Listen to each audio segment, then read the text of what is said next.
रत्नागिरी जिल्ह्यात कालपासून पावसाचा वेग मंदावलेला आहे। असं असलं तरी पण हवामान खात्यानं आज रत्नागिरी जिल्ह्यासाठी ऑरेंज अलर्ट दिलेला पाहायला मिळतोय। काल जिल्ह्याभरात सरींवरती या ठिकाणी पाऊस पाहायला मिळाला।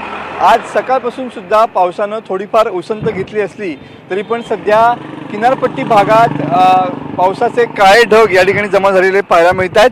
जिल्ह्यात एकूण पावसाचा विचार केला तर 2223 मिलीमीटर इतका पाऊस पडलेला आहे। तर एकूण पावसाच्या 66% पाऊस हा जुलै महिन्यामध्येच पूर्ण झालेला पाहायला मिळतोय।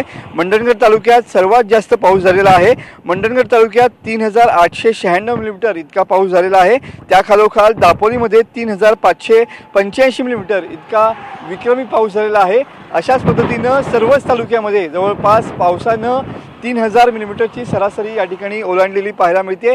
आज देखील हवामान खात्यानं रत्नागिरी जिल्ह्यासाठी ऑरेंज अलर्ट दिलेला पाहायला मिळतो आहे आणि त्यामुळे पावसाच्या दमदार सरी या संध्याकाळपर्यंत रत्नागिरी जिल्ह्यामध्ये कोसळतील असा अंदाज हवामान खात्याने व्यक्त केलेला आहे। कॅमेरामन समित गजनेसह मी मनोज लेले, TV9 मराठी, रत्नागिरी।